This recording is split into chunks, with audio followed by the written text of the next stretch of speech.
नमस्कार दोस्तों, stock market studies में फिर से एक बार आपको बहुत-बहुत स्वागत है। तो आज यहाँ पे मैं डिस्कशन करूँगा कुछ इम्पोर्टेंस कंपनी के बारे में, कुछ इम्पोर्टेंस अपडेट के बारे में।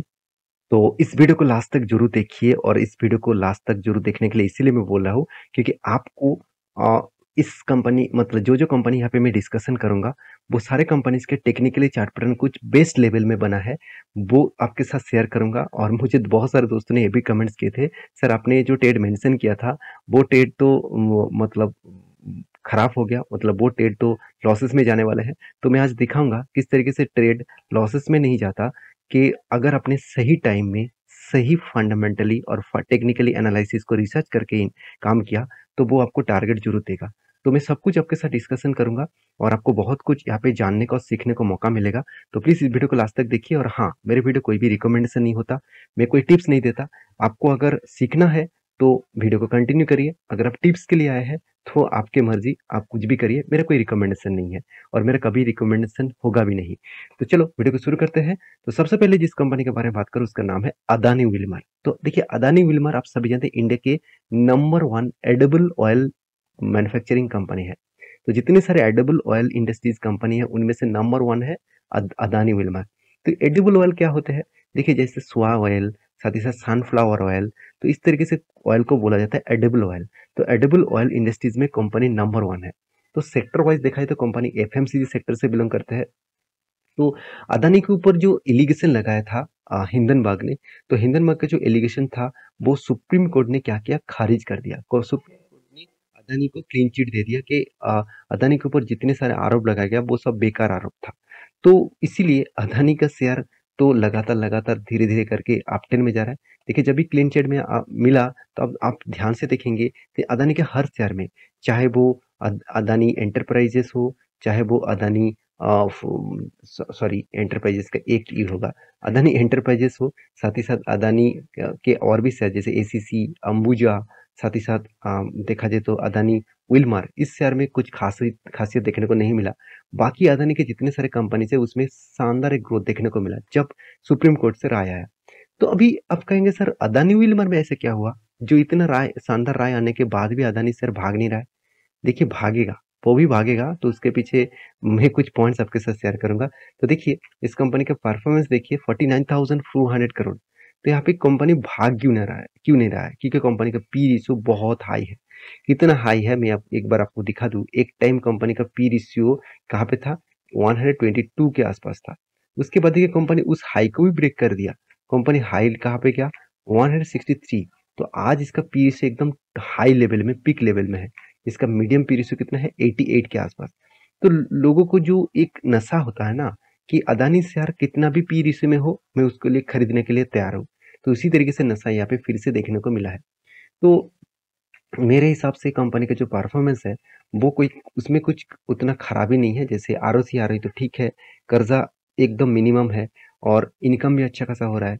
उसके साथ साथ कंपनी का क्वार्टरली जो रिजल्ट है वो आप देखेंगे तो ध्यान से देखना, कंपनी अच्छा खासा सेल्स को इंक्रीज किया। इस बार थोड़ा सा सेल डाउन हुआ, तो सेल डाउन होने के कारण कंपनी का प्रॉफिट मार्जिन में इम्पेक्ट आया और कंपनी फर्स्ट टाइम, आज तक की फर्स्ट टाइम कंपनी लॉसेस की। और इस लॉसेस होने के मेन वजह है कंपनी का जो मतलब देखा जाए तो एक इंटरेस्ट है, उसको भी कंपनी को पेमेंट करना पड़ा, आधा इनका भी पेमेंट करना पड़ा और उस हिसाब से कंपनी को मतलब सेल्स डाउन होने के कारण कंपनी का प्रॉफिट नेगेटिव में कन्वर्ट हो गया और इसी के चलते सेल्स कंटिन्यूसली कंपनी को लॉस देखने को मतलब गिरावट देखने को मिला है। अभी कंपनी का प्रॉफिट एंड लॉस सालाना मतलब साल भर के बारे में बात करूं तो ध्यान से एक चीज को देखना, टीटीएम टिल टू मंथ। तो इस साल में कंपनी देखिए करंट जो सिचुएशन है उस हिसाब से कंपनी 310 करोड़ के आसपास प्रॉफिट की है। तो कंपनी के ऐसे नहीं कि कंपनी का सेल्स नहीं हो रहा है, सेल्स तो ठीक है, प्रॉफिट ग्रोथ में वीकनेस है। और कंपनी का सीएजीआर के परसेंटेज के हिसाब से एक साल में कंपनी 45% के आसपास कंपनी ऑलमोस्ट लॉसेस दे चुके हैं। तो कंपनी के ऊपर जो मतलब कैश फ्लो है उसके बारे में दो पॉइंट्स आपको जरूर देखना चाहिए। देखिए पहली बात, कंपनी का ऑपरेटिंग जो कैश फ्लो है वो अच्छा खासा ग्रोथ हुआ और अच्छा खासा मेंटेनेंस भी हो रहा है। कंपनी का जो देखा जाए तो फिक्स एसेट, कंपनी इस बार हाईएस्ट फिक्स एसेट को परचेज किए और उसके साथ साथ कंपनी यहाँ पे देखिए जो प्रोसीड फ्रॉम बोरिंग्स, कंपनी इस बार कर्जा कुछ भी नहीं लिया, प्रीवियस जो कर्जा लिया था उसको कंपनी रीपेमेंट भी किया। तो एक स्ट्रेंथ यहाँ पे देखने को मिला है। उसी हिसाब से बैलेंस शीट में भी देखेंगे तो रिजर्व लगातार बढ़ते चले गए और एक्सपेंस कंपनी धीरे-धीरे करके कंट्रोल में लेके आए। और ये जो अभी फिलहाल के लिए जो एक्सपेंस है वो किस बेसिस में है? आप देखेंगे तो शॉर्ट टर्म के लिए कर्जा है। कोई भी लॉन्ग टर्म के लिए नहीं लिया, क्योंकि कंपनी शॉर्ट टर्म में कुछ प्रोजेक्ट को अचीव करना चाहते हैं तो इसलिए कंपनी कर्जा ले लिया। ऐसे नहीं कि कंपनी के हाथ में पैसा नहीं है। कंपनी के हाथ में जो पैसा है उस पैसे से कंपनी टोटली काम नहीं कर पाएँगे। अगर खुद के हाथ में जो पैसे पड़े हुए हैं उस पैसे से काम कर लेंगे, तो अगर कंपनी में कोई भी फंडिंग की कोई भी मतलब ऐसे कुछ टाइम आ गया कि कुछ पैसे का ज़रूरत है, वो पैसा कहाँ से मिलेगा? तो इसलिए बिज़नेस के पर्पज़ में वो लोन ले लिया। तो कोई बात नहीं, फिक्स एसेट भी बढ़ा, उस हिसाब से कंपनी का सीडब्ल्यूआईपी भी बढ़ा। सीडब्ल्यूआईपी का मतलब होता है कैपिटल वर्किंग इन प्रोसेस, मतलब कुछ पैसा कंपनी अभी भी प्रोसेसिंग में लगा लगा के रखे हैं। जो प्रोसेसिंग खत्म होने के बाद, वो नेक्स्ट ईयर में इस पैसा फिक्स एसेट के साथ ऐड हो जाएगा। तो सारे डेज़ तो ठीक-ठाक है। अभी डिलीवरी के परसेंटेज दिखा दूँ, तो लास्ट कुछ डेज़ में कंपनी के ऊपर डिलीवरी अच्छा खासा उठाया जा रहा है। जैसे 59%, 55%, बीच में थोड़ा-सा कम हुआ, फिर से देखिए 49%, तो इस तरीके से कुछ डिलीवरी देखने को मिला है।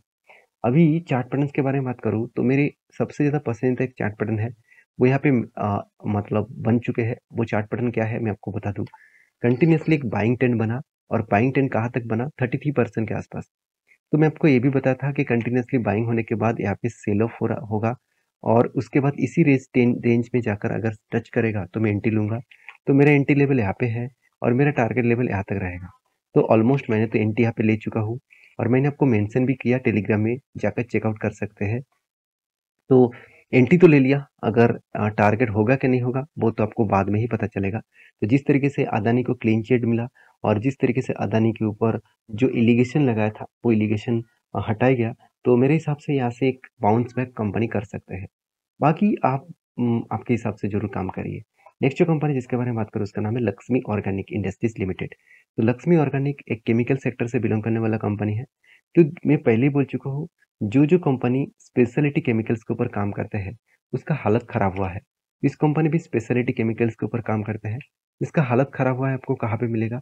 आप ध्यान से देखना, कंपनी का सेल्स जो है वो पिछले सालों की तुलना से कम हुआ। एक्सपेंस कंपनी के ऊपर ज़्यादा हुआ, इसके चलते नेट प्रॉफिट कम हो गया। तो ओवरऑल कंपनी का प्रॉफिट जो है वो 50% के आसपास डाउन हो गया। तो इस डाउन होने के पीछे और कोई वजह नहीं है कि हाँ, कंपनी में खराबी है, ऐसे बिल्कुल नहीं। टोटली सेक्टर में ही प्रॉब्लम है। सेक्टर में प्रॉब्लम मतलब टोटली सेक्टर में ही स्लो डाउन चल रहा है।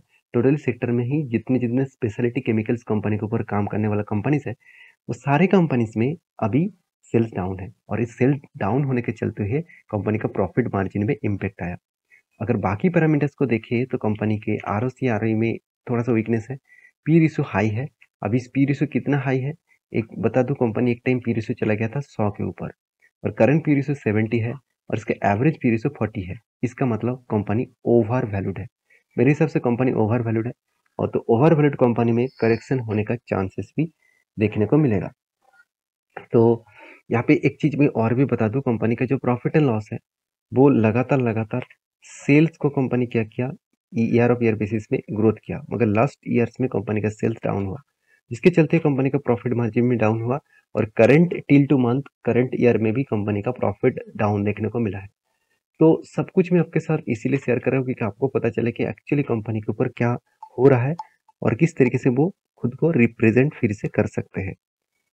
देखिए, इस टाइम में जब कंपनी का सिचुएशन खराब हुआ, उस टाइम में इंस्टीट्यूशन क्या कर रहा है? देखिए, एफआईएस और डीएस ने क्या किया, खुद के स्टेक को बेच दिया। जो होल्डिंग्स था, उस होल्डिंग्स को बेच दिया और उस होल्डिंग्स किसने उठाया? पब्लिक ने। क्या पब्लिक ने सही में होल्डिंग्स उठा के ठीक किया?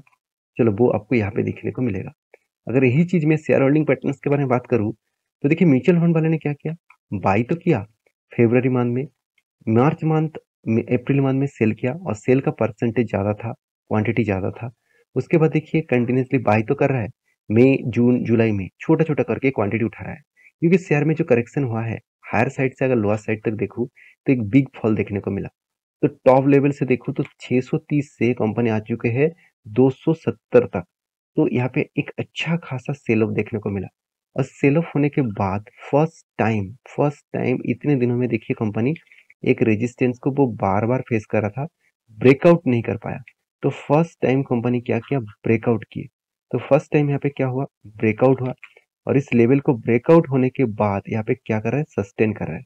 तो ये जो रेंज मैं आपको बना के दिया हूँ ना, ये रेंज एक्चुअली एक स्ट्रॉन्ग सपोर्ट है। तो इस सपोर्ट के ऊपर कंपनी ट्रेड करते रहे और इसके ऊपर चला गया तो एक बड़ा सा धमाका देखने को मिल सकता है। तो मैं उस डेट के लिए, उस टाइम के लिए इंतजार कर रहा हूँ। फिलहाल के लिए मैं इसके ऊपर इंतजार करूंगा। कभी भी मौका मिले तो इसके ऊपर ब्रेकआउट मिले तब मैं एंट्री लूंगा, और मेरा फर्स्ट टारगेट यहाँ तक रहेगा 321, सेकेंड टारगेट रहेगा 385। तो मैं टारगेट के लिए इंतजार नहीं करूंगा, मैं पोजीशन देखूंगा कि यहाँ पे आने के बाद कंपनी किस तरीके से रिएक्ट कर रहा है। अगर सही में यहाँ पे होल्ड करने के बाद फिर से ब्रेकआउट किया तो यहाँ तक मैं होल्ड करूंगा। बाकी अभी तक कोई भी एंट्री लेवल्स नहीं है, मैं इंतजार कर रहा हूँ कोई भी मौके का फायदा उठाने के लिए। नेक्स्ट जो कंपनी जिसके बारे में बात करूँ उसका नाम है 5 पैसा। देखिए 5 पैसा आप सभी जानते हैं इंडिया की एक पॉपुलर स्टॉक ब्रोकिंग कंपनी है। सिर्फ कंपनी स्टॉक ब्रोकिंग कंपनी नहीं है, और इस कंपनी की जो बिजनेस मॉडल है, साथ ही साथ कंपनी देखिए स्टॉक ब्रोकिंग के साथ साथ डिपोजिटरी सर्विसेज, रिसर्च, साथ ही साथ डिस्ट्रीब्यूशन एंड फाइनेंशियल जो प्रोडक्ट्स है उसके ऊपर भी कंपनी काम करते हैं। और सबसे बड़ी बात है, इसका जो प्रोमोटर है वो है मिस्टर निर्मल जैन। आप सभी जानते हैं निर्मल जैन आईआईएफएल और आईआईएफएल सिक्योरिटीज और आईआईएफएल फाइनेंस, इस दोनों कंपनी के भी प्रोमोटर है। तो कंपनी एक्चुअली देखा जाए तो 4 फाइनेंस कंपनी का प्रोमोटर है। चलो मैं एक बार आपको दिखाई देता हूँ। इसका जो प्रोमोटर है निर्मल जैन, उसके ऊपर क्लिक करेंगे तो आपको सब कुछ मिलेगा। ध्यान से देना 361 इसके ऊपर भी उनका होल्डिंग है। सबसे ज़्यादा होल्डिंग्स 5 पैसे के ऊपर है। उसके बाद आईआईएफएल फाइनेंस, आईआईएफएल सिक्योरिटीज, तो इस सारी कंपनीज के ऊपर उनका होल्डिंग है। तो आप कहेंगे सर 5 पैसे के ऊपर क्यों ग्रोथ होने वाला है, आप ऐसे क्यों बता रहे हैं? क्योंकि देखिए सेबी ने एक रेस्ट्रिक्शन लगा दिया कि 3 साल तक आईआईएफएल सिक्योरिटीज कोई नया कस्टमर ऐड नहीं कर पाएंगे। तो क्योंकि उन्होंने गलती से बहुत सारे मतलब रूल्स को तोड़ा था, तो इसमें सेबी ने उसके ऊपर रेस्ट्रिक्शन लगा दिया कि 3 साल तक वो नया कस्टमर ऐड नहीं कर पाएंगे। तो सोचिए जो इनका प्रोमोटर है, जो प्रोमोटर है निर्मल जैन जी, तो क्या वो हाथ में हाथ रखकर बैठेंगे? क्या वो बोलेंगे कि हाँ चलो 3 साल में चुपचाप बैठता हूँ उसके बाद मैं बिजनेस करूंगा? ऐसे बिल्कुल नहीं। वो इनके जितने सारे एम्प्लॉयज है उसको ये कहेंगे और ये ऐसे करेंगे कि आप 5 पैसा मेरा जो कंपनीज है उसके लिए कस्टमर एक्वायर करिए। जो कस्टमर यहाँ पे आईआईएफएल में जाने वाला था उस कस्टमर को 5 पैसे में लेके आइए। तो वो मार्केटिंग करेंगे तो भी वो खुद का कस्टमर यहाँ पे लेके आएंगे, तो कस्टमर बढ़ेगा। इसका मतलब क्या होगा?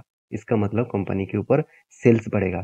तो कंपनी का सेल्स बढ़ेगा, प्रॉफिट बढ़ेगा, तो कंपनी का ग्रोथ भी होगा। तो सब कुछ मतलब इस तरीके से सोचिए। ऐसे नहीं कि आप सोच रहे हैं कि कंपनी के सिर्फ सब ये बाहर की चीज देखकर ही मुझे सब कुछ पता आ गया, सब कुछ चल गया, कि ऐसे होगा नहीं।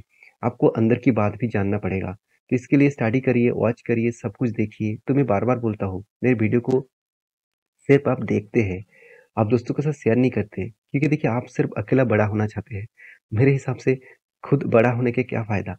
अगर दोस्त भी नहीं बड़ा हुए, फैमिलीज भी बड़ा नहीं हुए, तो एक अकेला बड़ा होकर क्या करूं? तो मैं इसलिए आपके साथ इसीलिए शेयर कर रहा हूँ क्योंकि मैं जिस तरीके से टेक्निकली चार्ट पैटर्न्स को यूज करके काम करता हूँ वो मैं आपके साथ इसीलिए शेयर करता हूँ क्योंकि आपको भी पता चले कि किस बेसिस में एंट्री लेना है, किस बेसिस में काम करना है। देखिए इस चार्ट पैटर्न जब बना था कफ विथ हैंडल पैटर्न, और यहाँ पे एंट्री लेवल्स भी बना था, और एंट्री लेवल्स के बाद मैंने यहाँ पे एंट्री लिया था। मैंने आपको बोला कि यहाँ पे ऊपर चला गया था तो इसलिए मैंने थोड़ा सा इंतजार करा, मैंने यहाँ पे एंट्री लिया था। और यहाँ पे एंट्री लेने के बाद मेरा टारगेट था कहाँ पे, यहाँ तक। तो देखिए ऊपर तो गया, उसके बाद यहाँ पे धीरे धीरे कर नीचे आया। जब नीचे आना स्टार्ट हुआ मुझे कुछ बहुत सारे कमेंट्स आना स्टार्ट हो गया कि सर आपने जो एंट्री लिया था शायद वो एंट्री गलत हो जाएगा, नीचे आएगा, स्टॉप लॉस हो जाएगा, ऐसे बहुत सारे कमेंट्स आया था। देखिए मैं खुद के ऊपर विश्वास करता हूँ कि मैंने जो एनालिसिस किया वो वो 100% श्योर तो नहीं है, मगर चांसेस ज़्यादा है वो एनालिसिस पॉजिटिव में जाएगा। क्योंकि जो कंपनी का प्रॉफिट एंड लॉस अच्छा खासा है, फंडामेंटल ठीक है, कंपनी का बिजनेस मॉडल्स में पॉजिटिविटी आया। और उसके बाद आप एक चीज़ देखना, यहाँ पे ये जो कैंडल बना था ना, जो मैंने आपको बोला कि आईएफएल के ऊपर सेबी ने रेस्ट्रिक्शन लगा दिया, उसी दिन यहाँ पे हुआ था। यहाँ पे देखिए किस तरीके से बाइंग किया गया। जो जो बड़े बड़े इन्वेस्टर है, बड़े बड़े ऑपरेटर्स है, वो क्या किया, इस नीचे लेवल में उनको बाय किया, यहाँ से बाय किया। तो सोचिए कितना बड़ा टारगेट लेने के लिए वो तैयार है। तो अगर यहाँ से एंट्री लेवल से मेरा टारगेट बने तो 30% का टारगेट मुझे मिलेगा। तो मैंने टेलीग्राम में भी अपडेट दिया था, जाकर आप चेकआउट कर सकते हैं। बाकी आप समझदार हैं, आप उस हिसाब से काम करिए। अगर मेरे एनालिसिस आपको ठीक-ठाक नहीं लगता तो प्लीज़ आप मुझे इग्नोर करिए और आप आपके एनालिसिस के हिसाब से काम करिए।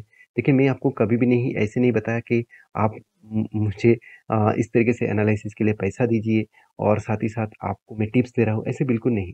काम करना है तो करिए, सीख कर करिए, किसी की बात सुनकर नहीं। मेरी बात सुनकर भी कभी काम मत मत करना, मैं बहुत बार बोल चुका हूँ। अगर आपको स्विंग ट्रेडिंग करना ही है, एज़ अ इन्वेस्टमेंट करना ही है, तो आप सीख कर करिए। तो नेक्स्ट जो कंपनी जिसके बारे में बात करूँ उसका नाम है फोकस बिजनेस सॉल्यूशन लिमिटेड। तो इस कंपनी ने अच्छा खासा धमाका रिटर्न दिया। कंपनी का प्राइस था ₹15 के आसपास, 15 से कंपनी चला गया 70 के आसपास। एक्चुअली 70 नहीं हुआ, अभी करंट जो प्राइस है कंपनी के ऊपर देखा जाए तो कंपनी के ऊपर 66 के आसपास है। तो 15 से 66 मतलब सोचिए ऑलमोस्ट 7 टाइम्स का रिटर्न कंपनी दे चुकी है। 7 टू 6 टू 7 7 टाइम्स। तो इतना शानदार रिटर्न देने के बाद कंपनी बोर्ड ने एक अनाउंसमेंट किया बोनस देने का। और बोनस का डेट कब कब का है? आज का ही डेट है 23 अगस्त। हर 5 शेयर में आपको 4 शेयर मिलेगा। तो आपके डीमैट अकाउंट में फटाफट जल्द से जल्द इस हफ्ते के अंदर ही आ जाएगा, अगर आपने बोनस शेयर को खरीद के रखे हैं। तो अगर आप पूछेंगे सर क्या आपके पास इस कंपनी की हिस्सेदारी है? मैं बिल्कुल इस तरीके से कंपनी के ऊपर निवेश नहीं करता हूँ, जिस कंपनी के बारे में मुझे ज़्यादा मतलब स्टडी मैंने नहीं किया। मैं आपको बता दूँ इस कंपनी के ऊपर मैंने स्टडी नहीं किया, उतना स्टडी नहीं किया। तो इसलिए मैं इस तरीके से कंपनी से दूर रहता हूँ। बाकी आप समझदार हैं, आप उस हिसाब से काम करिए। मिलते हैं नेक्स्ट वीडियो में, तब तक के लिए अच्छे से रहिए, अपना ख्याल रखिए। धन्यवाद।